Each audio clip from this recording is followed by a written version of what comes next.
বিজনেসের ক্ষেত্রে সবচেয়ে গুরুত্বপূর্ণ কিছু থিওরি যেগুলো আমরা মেনটেন করি না বা জানি না বা বুঝি না বলে কিন্তু আমরা বিজনেসটাকে ডেভেলপ করতে পারি না। আমি আমার এই চ্যানেলে প্রচুর ছোট বড় বিজনেসের আইডিয়া দিয়েছি। এবার বিজনেস করলেই তো হবে না, বিজনেসটা ডেভেলপ করতে হবে, বিজনেসটা লাভ করতে হবে এবং বিজনেসকে একটা সময়ে বৃহত্তর একটা জায়গায় নিয়ে যেতে হবে, ইন্টারন্যাশনালি নিয়ে যেতে হবে। আমার উদ্দেশ্য কিন্তু এটাই। আজকে আগুন, এই যে শব্দটা আগুন, আগুনের কাজটা কি? আগুন সৃষ্টি করে দেখবেন, আবার আগুন ধ্বংস করে। কোনো একটা নবরূপের জন্ম দেয়, একটা লোহাকে পিটিয়ে আগুনে পুড়িয়ে তাকে সুন্দরভাবে একটা ডিজাইন তৈরি করা যায়। কাজের ক্ষেত্রেও তাই, অনুরূপভাবে বিজনেসের ক্ষেত্রেও আগুন অত্যন্ত জরুরি। এই আগুন আলাদা আগুন, কিন্তু তিনটি অক্ষরের দ্বারা গঠিত এই শব্দটি একটা বিজনেস গ্রোথের মারাত্মক পিলার। তিনটি পিলার বলতে পারেন।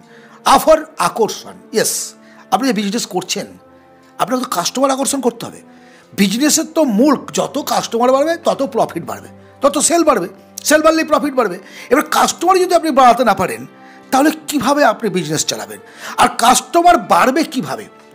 আপনাকে মার্কেট রিসার্চ করতে হবে প্রথমে, যে আপনি ওই যে এলাকায় বিজনেস করতে চাইছেন সেই এলাকায় আপনার যে বিজনেস সেটা চলবে কিনা, কাস্টমার আছে কিনা। কাস্টমার চয়েস করার পর, মার্কেট রিসার্চ করার পরে প্রোডাক্ট রিসার্চ করতে হবে, যে কোন প্রোডাক্ট কাস্টমারদের কেনার ক্ষমতা আছে, কোনটা নেই। কারণ আপনি একটা গরিব মধ্যবিত্ত এলাকায় গিয়ে কোটি কোটি টাকার বিজনেস করবো এটা যদি স্বপ্ন দেখেন তাহলে ভুল স্বপ্ন দেখছেন। কারণ সেখানে আপনি 4 চাকা BMW শোরুম চালাতে পারবেন না, আপনার তার জন্য একটা বিগ সিটিতে যেতে হবে। অনুরূপ নিয়মে একটা ধনী এলাকায় গিয়ে সাইকেল পার্টসের দোকান করলে আপনার চলবে না। সো মার্কেট রিসার্চ করতে হবে, কাস্টমার রিসার্চ করতে হবে, প্রোডাক্ট রিসার্চ করবে। এবার শুধুমাত্র প্রোডাক্ট রিসার্চ করে নিলেই হলো না, প্রাইস অফ প্রোডাক্ট একটা ফ্যাক্টর আছে কিন্তু, যে কাস্টমারদের কেনার কোয়ালিটি কতটা। হ্যাঁ, এই মার্কেটে আপনি জানেন যে কাপড়ের মার্কেট, এখানে কাপড়ের চাহিদা যথেষ্ট, খাদ্যের মার্কেট, খাবার মুদিখানা ইত্যাদির চাহিদা যথেষ্ট। কিন্তু আপনি যদি এবার হাই রেঞ্জের মাল রাখতে রাখেন চালাতে পারবেন না। অর্থাৎ কাস্টমারের কেনার ক্যাপাসিটি কত, 1% 2% দেখে লাভ নেই, কিন্তু 99% কাস্টমার কোন দামের প্রোডাক্ট চাইছে।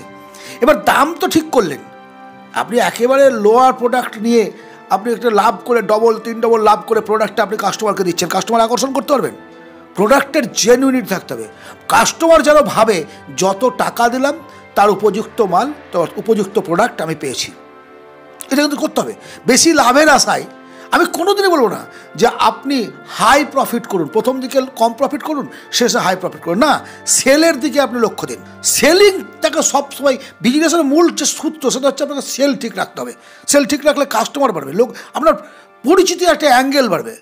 সো আকর্ষণটাকে আপনাকে সবসময় কাস্টমারের প্রতি রাখতে হবে। কীভাবে কাস্টমার আকর্ষণ করবেন তাও সংক্ষেপে হলেও আমি আপনাদেরকে বোঝাতে পেরেছি। দেন গো ফর গুরুত্ব। কাকে গুরুত্ব দেবেন? কাস্টমারকে। কীভাবে গুরুত্ব দেবেন? Priority of your customer first. গুরুত্ব হচ্ছে আমাদের বিজনেসের ক্ষেত্রে। কেন? একটা কাস্টমার, তাকে যদি আপনি প্রাধান্য না দেন তাহলে সে আপনার কাছে আসবে কেন? এর প্রাধান্য দেওয়া মানে কি? সে আসবে, তার সঙ্গে গল্প করবেন, আড্ডা মারবেন, আমি সেটা বলছি না। সে একটা প্রোডাক্ট নিয়েছে, কোনো একটা সমস্যা হতে পারে তার, মেবি সে হয়তো পছন্দ করেনি, বাড়িতে এসে ভাবলো যে এটা নেবো না, আরেকটা নেবো, চেঞ্জ করতে আসলো, আপনি দিলেন না, আপনি অহংকার দেখালেন, কথাবার্তা অন্য ধরনের হয়ে গেল। এই জায়গাটা কিন্তু আপনাকে ত্যাগ করতে হবে। আপনি বিজনেস করেছেন কাস্টমারের জন্য, ফার্স্ট প্রাধান্য তাকে তো দিতে হবে, অন্যকে দিয়ে তো লাভ নেই, ফার্স্ট প্রাধান্য তাকে দিতে হবে। দেন কাস্টমারের যে প্রবলেম, অর্থাৎ প্রবলেম সলভিং অ্যাটিটিউড আপনার মধ্যে রাখতে হবে। আমি জানি, অনেককে জানি, একটা প্রোডাক্ট সেল করে দিল, সেল করে দেওয়ার পরে কাস্টমারের সঙ্গে তার সম্পর্ক শেষ।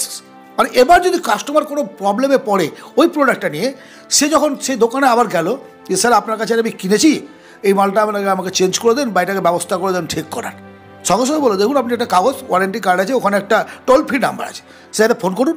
সেটা ফোন করলেই ওখান থেকে লোক এসে আপনার বাড়িতে গিয়ে ঠিক করে দেবে। এখন কথা হলো, প্রোডাক্টের যে ভ্যালু সেই অনুযায়ী তো আপনি স্টেপটা নেবেন। একজন 2 লিটারের একটা প্রেসার কুকার কিনেছে, প্রেসার কুকারটা প্রবলেম করছে, সে তার নিত্যদিনের প্রয়োজনের জন্য প্রেসার কুকারটা কিনেছিল, আর আপনি তাকে দেখাচ্ছেন 15 দিন, সে কোম্পানিকে ফোন করবে, তার লোক এসে ঠিক করে দিয়ে যাবে। এটা কি ঠিক বিহেভিয়ার? আপনার ক্ষেত্রে যদি এই কেসটা ঘটে তাহলে আপনি কী করতেন?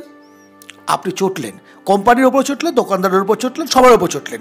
অনুরূপ নিয়ম আপনার কাস্টমারটার ক্ষেত্রে তাই। তাকে একটু হেল্প করার, অন্তত সহানুভূতি দেখানোর, ঠিক আছে রেখে যান, দেখছি। আপনার কাছে কোম্পানির লোক আসলো, বানান সামান্য যদি কিছু, আরে লসও করতে হয়, প্রয়োজন হলে লসও করতে হয়। একজন কাপড় কিনে নিয়ে গেছে, বাড়িতে গিয়ে দেখছে শাড়িটা ছেঁড়া, সে তো আপনার কাছে আসবে, কারণ আপনি বড় বড় কথা বলেছিলেন তখন বিক্রি করার সময়। হ্যাঁ করো, আবার নয় আপনি তখন বলছি কি, না ভাই এটা তো চেঞ্জ হবে না, একটা 2000 টাকা দামের কাপড় কিনেছে সেটা চেঞ্জ হবে না, তাকে ফেলে দিতে হবে। সে কী ভাববে আপনার সম্পর্কে? বিজনেস করতে গেলে কখনো কখনো লস করতে হয়, মিথ্যের আশ্রয় নেবেন না। মিথ্যের আশ্রয় মানে বিজনেসে মিথ্যে কথা চলবে না, এটা সত্যি কথাই, কিন্তু অযথা মিথ্যের প্রয়োগ করাটা অত্যন্ত অন্যায়, অত্যন্ত অন্যায়। কখনো টুপি পরার চেষ্টা করবেন না, কোনো মানুষ বোকা না, কোনো মানুষ বোকা নয়। সো কাস্টমারকে একজন উপযুক্ত বন্ধু হিসেবে মনে করে তাকে ঠকানোর চেষ্টা না করে গুরুত্ব দিয়ে আপনার বিজনেসটাকে আপনি গ্রোথ করতে পারবেন। ফর নমনীয়তা, ইয়েস, আজকের আলোচনার লাস্ট পয়েন্ট, নমনীয়তা। নমনীয়তা কে রাখবে? আপনি একজন বিজনেস ওনার, আপনাকে নমনীয়তা রাখতে হবে। Just like a Marwari. নিশ্চয়ই দেখেছেন মারোয়ারিরা কখনো তার কাস্টমারের সঙ্গে তর্কে জড়ায় না। ভালো না, 1-2% মেবি আছে যারা এরকম, কিন্তু সেগুলোকে দিয়ে বিচার করবেন না। বিজনেসের ক্ষেত্রে মারোয়ারিদের থিওরি সবচেয়ে গুরুত্বপূর্ণ, সবচেয়ে উল্লেখযোগ্য এবং সবচেয়ে তাদেরকে ফলো আপ করাটা উচিত প্রত্যেকটা বিজনেসম্যানের, আমি মনে করি। এটা আমার ব্যক্তিগত অভিমত। তাদের মধ্যে দেখবেন আমরা বাঙালিরা কী করি, আমাদের বিজনেসের দোকানে বা ইত্যাদি জায়গায় আমাদের লিখে রাখেন যে আজ নগদ কাল ধার, ধার চাহিয়া লজ্জা দেবেন না। কিন্তু মারোয়ারিদের দোকানে গিয়ে দেখবেন খুব সুন্দরভাবে সেখানে লেখা আছে, ক্রেতা হলেন আমাদের রাজা, আপনাকে নগদে বিক্রি করতে পেরে আমি ধন্য হলাম। এবার আপনি কোন লজ্জায় ধার চাইবেন? পারবেন না, কারণ আপনাকে এমন একটা আসন তারা দিয়ে ফেলেছে যে সেখানে আর ধার চেয়ে আপনি নিজেই লজ্জিত হবেন না। কারণ সে মধ্যে বড় ধার দেবো না বলেনি, এবং ধার দেয় না তা কিন্তু নয়, কিন্তু আপনি নিজেই ধার চাইতে পারবেন না।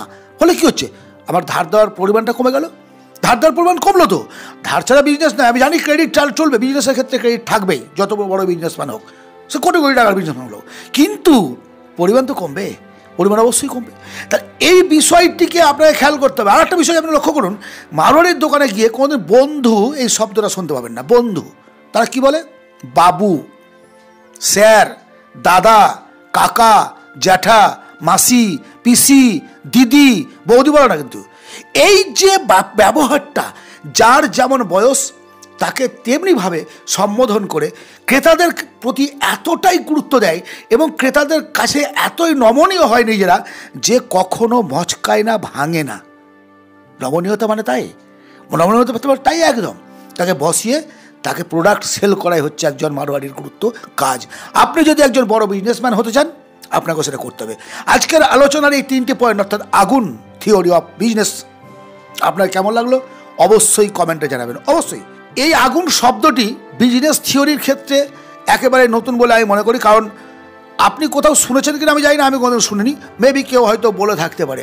সুতরাং এটাকে মনের মধ্যে গেঁথে নিন। অত্যন্ত সহজ একটা থিওরি, কিন্তু খুব গুরুত্বপূর্ণ থিওরি। এই আগুন শব্দের দ্বারা আপনি আপনার বিজনেসকে চরম সাফল্যের শিখরে নিয়ে যেতে পারবেন। এটাই হচ্ছে রিয়ালিটি, এটাই বাস্তবতা। যদি আজকের এই আলোচনা ভালো লাগে অবশ্যই একটা লাইক করবেন, সাবস্ক্রাইব করবেন, সঙ্গে থাকবেন। আর হ্যাঁ, যারা মেম্বারশিপ নিতে প্রস্তুত এবং ইচ্ছা প্রকাশ করেছেন তাদের কাছে আমি অনুরোধ করব, যদি আপনারা মেম্বারশিপ নেন, মেম্বার হয়ে থাকেন, অবশ্যই ডেসক্রিপশনে দেওয়া জিমেল আইডিতে আপনার ডিটেলস আমাকে জানাবেন, ফোন নাম্বার সহ। আপনার সঙ্গে আমি ডাইরেক্ট যোগাযোগ করব, এবং যদি কোনো প্রশ্ন থাকে আপনি অবশ্যই আমাকে জিমেলে করতে পারেন। আপনার সঙ্গে বিভিন্নভাবে বিভিন্ন প্রশ্নের উত্তর দিতে আমি প্রস্তুত। ভালো থাকবেন, পরবর্তী ভিডিওতে আবার দেখা হবে।